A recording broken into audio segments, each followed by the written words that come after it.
You're live. What's up, fish heads? Welcome back to Waterbox Live. I have no idea what we're doing. Just kidding. Today is a live Q&A. Are we giving away some monies? Yes, of course. Always. That's what we got to do. Cool. Appreciate you all being here. Again, this is a live Q&A. We do it the first Wednesday of every month. So drop your questions below. It could be anything about freshwater, saltwater, water box, etc. And we will answer as many of them as we can. Yeah, so this is designated all the questions for you guys. And of course, the currency to win some Waterbox money is be active in the chat. So that includes putting your questions in here for us to answer. Tell us what Waterbox you have, where are you from, what you up to, you know, just being active in the chat. Make friends, all of that. The more active you are, the more likely the guys know you are here in order to draw your name as a winner. So 2 $100 Waterbox gift cards for us to give away at the end of the stream. So start throwing your questions in there now so the guys can go ahead and start pulling those. And we'll give it a little bit of time for to start showing up so they can start pulling them up. Where, I've been out of the office for a little bit. Mm-hmm. Where are we on the Year of the Reef? Did we drop one last week? No, that was the week before, which was adding first fish. Okay. And yeah. Yeah. Can we pull that up? Ivan looks confused. Why are you confused? So if you guys aren't It following was along, adding first fish was the last one. This week he's like, I'm is editing like 47 different Refugeium. videos. Yeah. Yes. This I've done so many of them that you just don't even care anymore, huh? No, they blend together, I bet. Yep, so not this past weekend. The weekend before was adding your first fish. So a guideline on how to choose, the proper way to add first fish, acclimate, and all of that.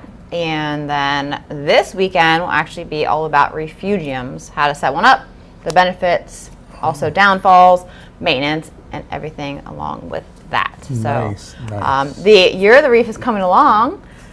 Inverts added, fish added, Refugeium. Corals are coming up soon. So if you have not been following along, this is a full year of setting up a reef aquarium. So even though it is on our Affinia Reef 230.6, the practices and information is all transferable to pretty much any size aquarium. Yes. So it's a ton of information all the way from receiving your aquarium, picking your equipment, why flow is important, why everything is important, and then how to cycle. RDI, picking your salt, like every detail you need to know to really guide you through properly setting up a saltwater aquarium, the way that we do it here, the way that's going to set you up for success, and guide you through the steps in the best manner possible. And most importantly, well, not most importantly, Gee, but thanks. a bonus, No. a bonus to this series is we're giving away $8,000 in Waterbox gift Yes. cards. Specifically for $2,000 gift cards. So if you head over to waterboxaquariums.com/YOTR for Year of the Reef, fill out that form there, and we're in our second giveaway. We already gave away $2,000. Yeah. I don't know when next quarter ends, but When does this one end?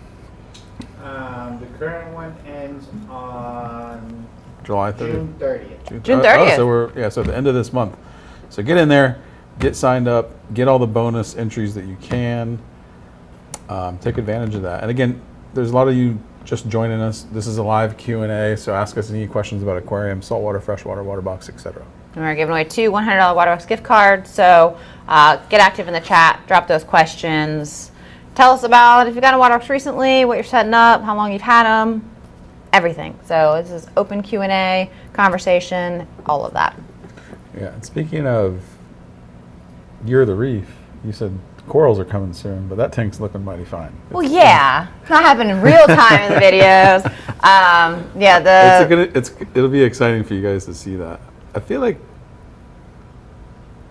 we should somehow spotlight it, even though it's like, We can absolutely show it anytime. yeah, maybe Yeah, we'll do a live because stream on it. the series is really meant to just guide you through the process and the proper way. Really, if you're starting a reef tank, or is to the steps and the guidance to learn all the information and how to do it the proper way. That's going to lead you to the most successful reef aquarium and not have as many issues. Because, in all honesty, and this is how we do all of our builds and everything we do here, is a very simple method, but also the way and the right advice, which most people unfortunately are led wrong when they start it, or given the wrong advice, or not enough good advice to where when they start their saltwater aquarium, it crashes, or they put the wrong things in, or they do in the wrong order, or not the right equipment, and it sets you up for failure. And I think that's the number one reason why people get out of the saltwater hobby is because they don't have the proper guidance in the beginning. So that's what all of our builds that we've done,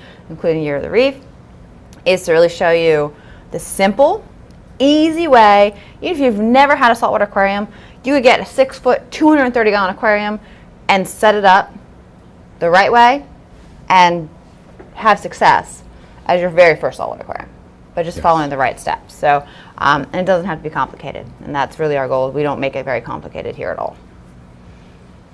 You touching Sir Duncan Jr.? I was rearranging a little bit. We have a fish, a crab, a fish, and a horse. All right, we have any questions to get going with? Yeah, we have some. Okay. Again, for those of you just joining in, this is live Q&A, so drop your questions in the comments.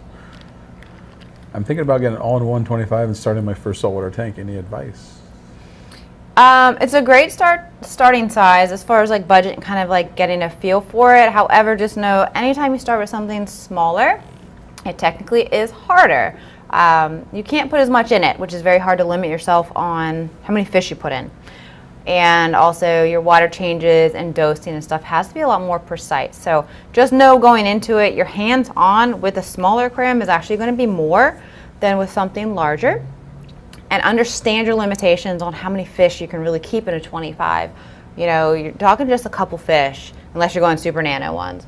And just know that don't go above that. You start to overstock something small and it's just going to lead to a lot of problems. So as long as you know that and you understand that, it's a great size to get going with. The earrings. Thank you. Admiring your earrings. Will the CJ Shark Pro Nano be too much flow for nano fish?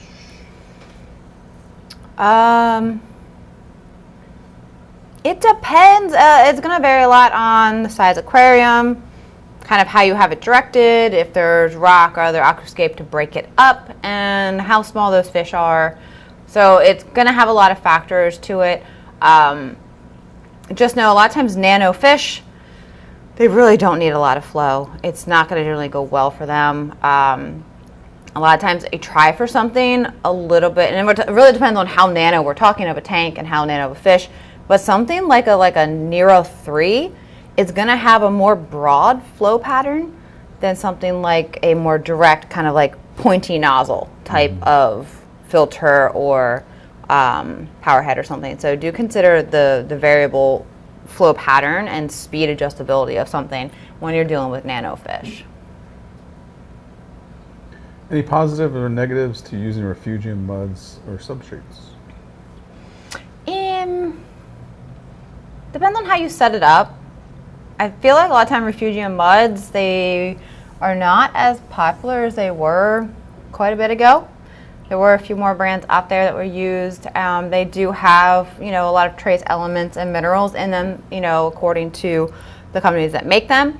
But I don't know if they necessarily bring a lot of positives to it. They are a lot messier.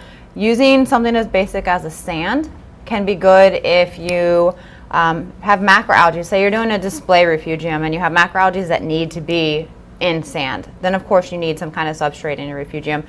However, every Refugeium that we set up, we do no sand. It's something else that you have to have inverts to clean. It's something else you have to consider for buildup. It's just another area that has to be taken care of. And I feel in a Refugeium, your focus should be macroalgae and then microfauna like copepods and amphipods and that kind of stuff.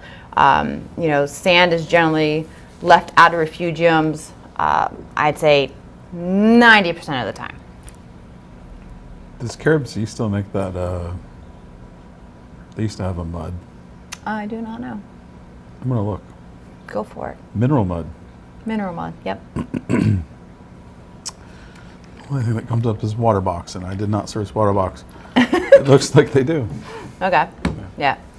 But I don't know how many people use it. Tell us in the chat. Have you used any kind of Refugium mud or anything in your Refugium? But we have our You're the Reef Refugium episode coming up. We do touch on the fact that people can use substrates such as sand or other things in their Refugium. We do not, however. And Ivan and I were actually looking for information or footage or photos of people using substrate in the Refugium. And what did we come up with, Ivan? Nothing. Very hard find. Very few people use it. So I don't think it's a big practice. I want to touch on this. What happened to Macna? This is a different question. Yeah. Macna just lost support. Mm-hmm. You know, they had a couple rough years with. Sorry not to answer that question right away, Kenan, but they had I'm paraphrasing, but they couldn't get the support of manufacturers to show up to the show, along with some bad years during COVID, and it just kind of evaporated. Choices of locations. And I think that was a really important show, but you know, I think COVID kind of killed it, is really what happened. Yeah. But Macna is no more. Yep. Is keeping a school of Chromas a myth? I see people losing most or all chromies when they try to keep a school in their tank. Any tips for success? It can be hit or miss, but there is different Chromas. So in a store, you're generally going to find little tiny little ones that are like $4-6, little blue Chromas. Mm-hmm. And then you're also going to find, or what you can order in, and they're generally a lot bigger, blue-green Chromas. These guys are going to cost you like $20-25. I don't know what going rate of fish are now because it's a lot different of a hobby. But they used to be like $20-25 a piece. They're much larger. Now, these tiny little ones, put a school in there, and they're like, they just want to kill each other. They just end up dying off. They pick each other off. They don't tend to do well long-term as a group. I've tried. These bigger ones, they do cost you more, but they tend to do better as a school. Now, you can't just put 3 in. 3 doesn't tend to work. You need to be looking at 5 or 7. You need a bigger group so that they do have interaggression. And they're chromis. They're related to a damsel. They have, I don't know, they want to mess with each other. So you can't have too small of a group. So you do need a bigger group so that if they are kind of interaggressive to some extent, it's not too direct. But you got to go with those bigger ones. They are less aggressive and they're less weak and sensitive. Now, I don't know what the availability of the different ones are at this point, but those always did better as a group. But with Chromis, I love them. They're beautiful. They're cool. They are a pain to have as a school in your aquarium because they are like freaking sharks at feeding time, and you're going to put in 5 times as much food into your aquarium to get any other fish any food because they are just going to inhale everything you put in to get food to anything else. And if you have any fish that are shy at feeding time, they stand no chance. So as much as I love them, and I think they're beautiful and they're a really unique color, I, in general, do not put Chromas into many aquariums. What do you like better, chromies or filter rollers? I'm not talking to you. Okay. Again, you guys, open Q&A. Ask us anything. Oh, you got 2 questions up there. That's the first. They're related, so I figured put them back to back. How do you clean sand to reuse? Is cleaning sand rock with tap water dangerous? Will the TDS get in the tap, get into the tank? Don't clean your sand to reuse it. Honestly, the hassle that it's going to take to clean it, to reuse it, just go buy some new sand, preferably like some live sand because it's going to be really beneficial to your aquarium. Sand that's in your aquarium is so dirty. There's so much stuff trapped in it. And the amount of rinsing and stuff you're going to have to do and to risk what could go back into it, I honestly don't think it's worth it. Can you? Yeah, put it into a bucket, rinse, rinse, rinse, rinse, rinse, rinse. Continue doing that until the water is so clear that nothing else is coming out of it. And then you could reuse it. You can clean sand and rock with tap water. It's going to kill off any beneficial bacteria. It's going to kill off anything on it. The TDS that's in your tap water, just by rinsing it, it's not going to get absorbed. But if you soak it into the tap water for any period of time, it would absorb phosphates and any kind of chemicals into it at that point. Carol, Blecka got their tank finally. Yay! Can't wait to see it. Better be in the group. You better be posting pictures because we've been following along with their journey.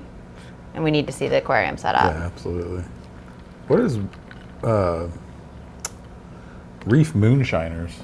You ever heard of that? If it's the moonshine dosing method, is it? I guess. I don't know if So it's what's them. your thoughts on that? What's your thoughts on Reef Moonshine? I haven't followed it real close. I do know some I people figured that it was like a YouTube channel or something. it's a dosing regimen. I haven't followed it close enough to like see people's results with it. I know there is a handful of people that use it. It's still around, so I cannot say that like it's had bad or necessarily anything good. But I haven't followed it close enough to like give an opinion. Okay. Best fish for a newbie with a 25-gallon peninsula. Ooh, if I had a 25-gallon peninsula, I would get a Yashia goby and a pistol shrimp. And then I would get a possum wrasse and a firefish. I love how definitive you are. Like, you know exactly. Like, I'm trying to If think. I had to pick, and I'm like trying to picking think of, exactly like- what I want. I don't know. Firefish, and then I don't know. Maybe like a little fancy clownfish, one of them, so they don't become butthead pair. That'd be like That's smart. that'd be my like set right there. Yeah. What about you? Definitely a firefish. A goby of some kind. I would try to keep very minimal fish and focus mostly on the coral. Good call on a smaller tank. Yeah.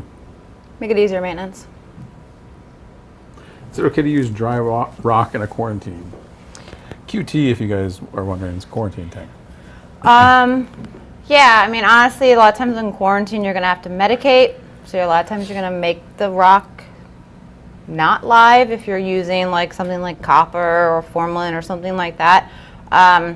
Just know in a quarantine tank, a lot of times it doesn't stay as far as established, depending on what you do with it and if you need to medicate. So live rock doesn't necessarily matter long term, depending on how you're going to maintain your quarantine. Is it set up just for the temporary? Are you going to be using medications that kill bacteria? The use for it's going to be mattered. But knowing if you don't have dry rock, if you don't have live rock, you need to make sure you have a way to maintain ammonia and nitrite levels in the quarantine while fish are in it.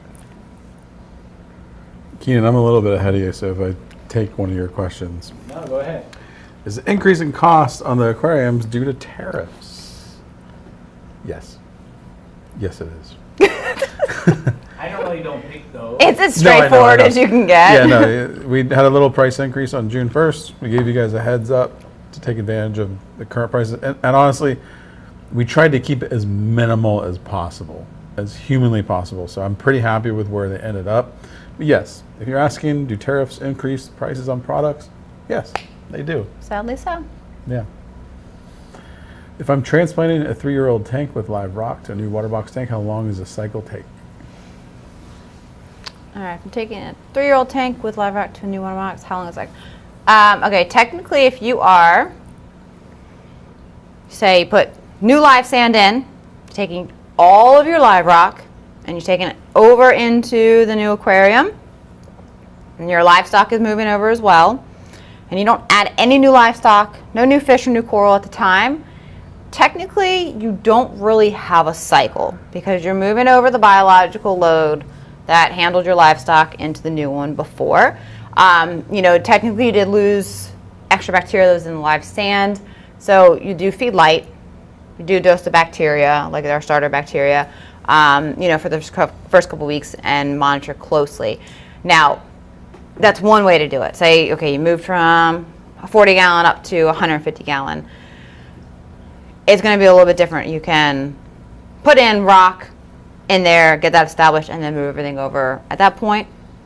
Or you can move everything over, let that settle, and then add live rock to it, kind of slowly to build up to the full amount you need. So it really depends on which kind of way you want to go. Do they have to go in the same spot? Are they in different spots of the house? That will also differentiate how you have to set this up and which method you have to go with. But if you are just physically taking contents from this tank and moving it to this tank, technically you don't cycle anything because the live rock holds 90% of the biological bacteria that needed for your aquarium, and you're moving all that over. Hook to Cook, which, by the way, I've been watching your channel. I feel like you guys have a conversation every week. Yeah, we do. I think every week we're talking. He says, how do you verify winners of the gift cards? So you guys have to email us, and we verify you that way. Yeah. At the end, we'll give you the email for that. He won, didn't he? One time? No, I don't think he has one. Yeah, he won. Did he? Yeah. It's been a couple weeks though. Oh, Yeah. maybe you never I have emailed a- him. I have a If y'all don't email in, you don't get anything. Yeah, so if Hook to Cook, if you didn't if you didn't get your gift card, email winners@waterboxaquariums.com. I have a Waterbox 165.5 frag, brand new, that has been sitting over a year without water. Will the silicone seam still be intact? Yeah, of course you do want to get water in it as soon as possible. If you don't plan to set it up soon, email us at support, as we do have a protocol that we would like you to follow with keeping some water and moisture into the aquarium if you plan to store it long term. So just email support@waterboxaquariums.com so we can get you the detailed information on that, because you do not want an aquarium to just sit there long term without water in it, because it does affect the silicone over time. 1 year is not a problem. If you plan to go longer, please email us and we'll give you all that information to how to store it. Perfect.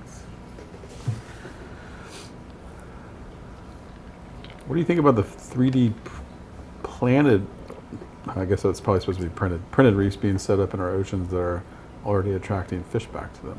Hell yeah. Yeah, that sounds cool. I don't know anything about it.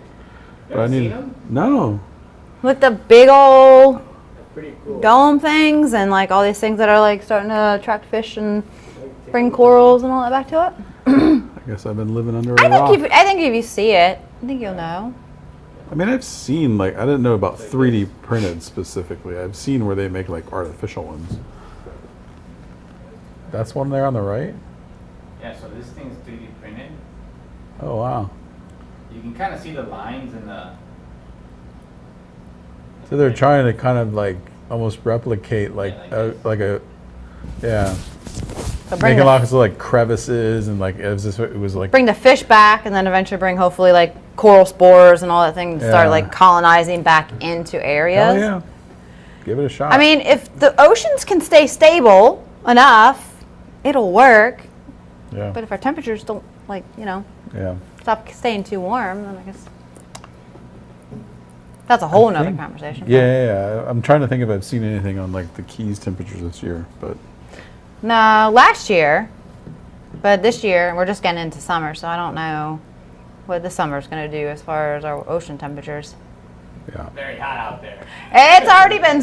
We hit summer in spring, so I don't even know. I recorded a video in May, and we had a 105-degree heat index the day I was recording it. Yeah, no. Last month we were like 105 to 107 heat But it's index. cooled off a bit, I most feel days. like, since it started raining. Yes, we're finally getting rain each day, which Yeah. is helping so much here in Florida. So it doesn't feel like 107 every single day. Yeah. And actually, we've had a few days recently which were nice. Anyways. Enough about Florida weather. It's hot. It sucks here. What's a good 2 to 4 RAS combination for a 65-gallon? Ooh, okay. You can't do any fairy wrasses, so you're going to stick with flasher wrasses. And Floor might be pushing it in 65. If I had to pick, go with a Labaki wrasse, a McCosker's flasher wrasse, and then a possum wrasse.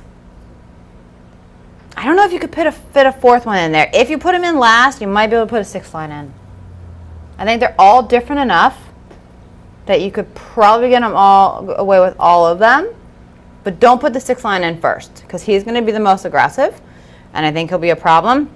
I think you put the first 3 in, possum wrasse first, Labaki, McCosker's, 6 line. I think you can get away with all 4 of those. But you're not going to have too many other fish in there. Don't get anything too big besides those.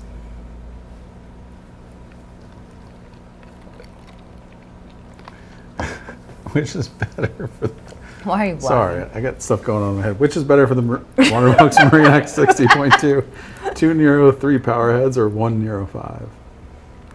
2 power heads is always better than 1 because you can get wave patterns. So if you can vary your flow, it's always going to be better than 1 directional, even though the Neros can do fluctuating kind of flow amounts. If you have 2, it's going to be more varied. So go with the 2 versus 1. In any scenario, whatever size tank you have, whatever powers you're looking at, if you can 2 versus 1, always go with that. Surprised no one's commented on my improved racing stripes.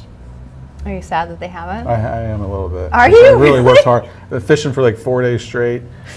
You've been working hard on the racing stripes. Soon he's gonna be putting like really light foundation here to make them like even worse to see if he can get more comments. We're probably gonna put sunblock here. Yeah, I've even got like bad rings from the sunglasses. You know, it's all good. I'm having tiny bubble algae issues in the outflow of my 25 gallon all-in-one new setup. Any ideas? It seems to burst bubbles intermittently. It is either going to be that the water level in your pump chamber you're keeping it too low. So the pump chamber for your all-in-one should only be a few inches from the very top of your filtration top. So it should be pretty full. If it's too low, the pump's going to suck in air. If that's not the problem, then your nozzle is sitting too close to the surface of the water and is basically like vortexing some air into it and like creating little bursts of water. If that's the problem, turn your nozzle down just a little bit. So it's either one of those. Danbury Productions. I wonder what they do. What do you do? Tell us what you do in the comments. George from Tampa. Hey, George. We frequently go deep sea fishing Ooh, that sounds with fun. our boat. Is it okay to use a few gallons of seawater from 80 miles or so out? It will help my 110 tank. How much do you love your aquarium? I'm pretty sure he meant with a boat. Because without a boat. Yeah. Well, I mean, that's hard to say. I think from 80 miles out, you're probably going to be a lot better than closer to shore, but you still don't really know, right? Because How many boats are out there? How much oil is out there? How many people Yeah, litter and dump stuff yeah. out there? I mean, you're not No, right. so the problem is, okay, you're not pulling the water from deep sea levels. Yeah, you're from the So surface. you're pulling it from the surface, which is where oils and contaminants and everything are stored in. So there are pipelines that go out to a certain level. So, okay, people in Miami and stuff like that, there are companies in Miami that pull ocean water in. And But they do it from saltwater wells that are like, they're drilling really far down. No, they actually do. They do that in the Keys. There's Keys and in Miami, but they have pipe, but they go out a certain number of miles, but they're also pulling from towards the bottom where, you know, the contaminants and oils and stuff go up higher. But then they also still bring them in and run them through carbon filtration and a few things that would take out any contaminants, leaving the things that you need, like the minerals and stuff and the salts and stuff. But they're pulling it from the bottom and they're pulling it from far out. You scooping some water out in the middle of the ocean to put in your water box to save yourself $5 to $8 per 5 gallons will never seem worth it to me. It's not going to cost that much because he's spending $400 in fuel to get out there. But, That's true. It could be actually more expensive water. But no, I mean, that's a great question. And unfortunately, Jess is right. Like, you can make a lot cleaner water at home than you can just pulling it out of the Do ocean. you know what cruise ships dump in the water? Yeah. That go all the way out there? They're just dumping people's I heard about waste that. and I didn't shit know out that there. they did that. And if that's true, that's really Ocean terrible. liners, all those ships that are going through, they fuel, waste, everything just drops. And then talk about our poor oceans. But you just be scooping that up to put in your aquarium that you spend so much money protecting. I just don't I think know it's that, worth like, it. remember the Florida Keys encounter down at Marathon? Mm-hmm. They drill down, they pull their water from underground.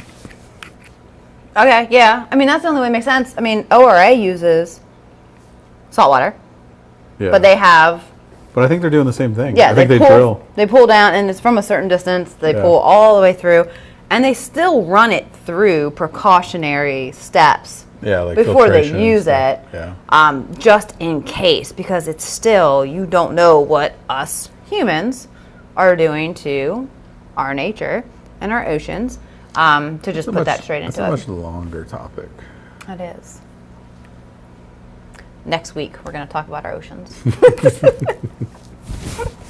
So many questions. Are we done?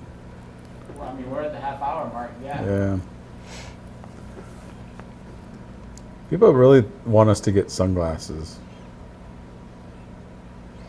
Oh, okay. Linseed's in here. Looked Okay. into it. They were kind of pricey. Yeah? Do what?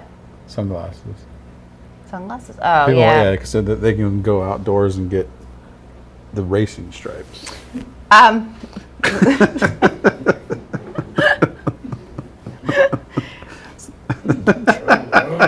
think any sunglasses would work. But, all right, Linseed, I don't think he was here last weekend because we were talking about it. Because he was supposed to email in because he wanted to email about the other ones of these. He's in here now. So, Linseed, What are you asking me? email Oh. winners at waterboxaquariums.com to email me about these. I just had an idea. Oh, God. I just want to say, because I saw these actually in but here. where it's like transparent with the Waterbox logo, so you get Waterbox like like racing stripes, but there's tattooed Waterbox sunburn. Hey, stop talking and patent that. Oh goodness. Sorry. I feel like he could 3D print us that for you. I would wear those. Make Rich a pair of sunglasses with the Waterbox logo on the sides so that his racing stripes will have Waterbox on them. That's what we You need. have to be very steady on the sun. Yes. Don't move. Just stand in one spot all day. All right. Are we ready? We're ready whenever you. Are you Yeah, ready? there's one more question. I'm trying to figure out what they're talking about. Blue line. There's a couple in there. Maybe you're ignoring it for a reason. Ask them. Read it. I don't know where it is. They said Sean was saying to read Blue Line's question. It was relevant to Waterbox. Oh, what fleece roller fits in the Waterbox sump with no modifications? I have a 90.3. I don't know. I I know the Clurs do. The Clurs, I don't know if you're saying that right. the clear. Clear. That's what I Clear, would. That's what I clear. would say. The clear. They're designed to fit in like a 4 or a 7-inch sock. Yeah, they drop right in. Yeah. Other ones, you probably have to cut the baffle out because they need this huge footprint. But we make the thing removable, so it depends on if they can clip on. We can't fit every single one, but we make it removable for some. We don't use them. Okay, I don't want to get it. Why you gotta bring that up, man? Hey. We don't use They them. were demanding. They were yelling at us. That brand, Clear, we don't know which one it is, drops right into filter sock gotta be holders. Clear. People have really good results with them, and you need no modifications. Other brands, you may have to cut out a baffle in order to fit them. So you can also always email us at support@waterboxaquariums.com with actual product questions, and we'll help Steven you says there. I need a Waterbox tattoo, but Remember we talked about that I would go we get actually one? have. I would get one on a live. Oh, really? We talked about this. All right. We'll have to plan that. Next meeting. We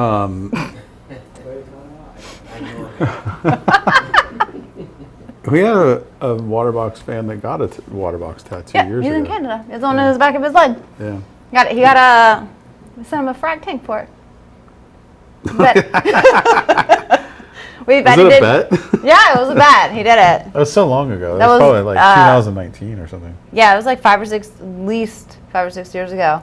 They Yeah. did it. I wonder what happened to him. You want a free tank? Get a Waterbox tattoo. Don't say that. Don't say that now. That is not valid. That is not valid. That is not valid at this time. How much do you love us? I'm just kidding. Prove it. Prove your. Dude, if I could get like a cool like fish or goby design around a water box, I would totally do it. I want more tattoos. All right. All right, anyway, let's do some winners. We shall do it. Are you ready? All right. Good? Ready? Let's go. Winners.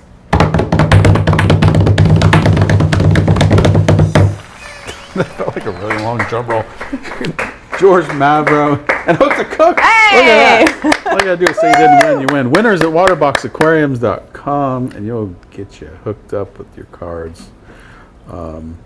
Again, we always appreciate you all being here. It's a ton of fun. If you like the stream, make sure you smash that like button. Make sure you subscribe. Share the stream as well with your hobbyist friends. Steven said he would do a whole chess piece, Rich. Oh. Dude. Don't put these offers out here. We could do a most extreme tattoo contest. Yeah. To win an aquarium. We could do something really bad. We'll highlight new tattoos each week. All right, we can go down a rabbit hole right now. But again, we appreciate y'all being here. Make sure you guys check out Year of the Reef. What else? We'll be here next week. We'll see you then. See you guys. Thank you all for tuning in. Make sure you smash that like button, subscribe to the channel, and hit that notification bell. For more information on Waterbox Aquariums, visit waterboxaquariums.com. We're live every Wednesday at 6 p.m. Eastern. Make sure to tune in, and we'll see you next week.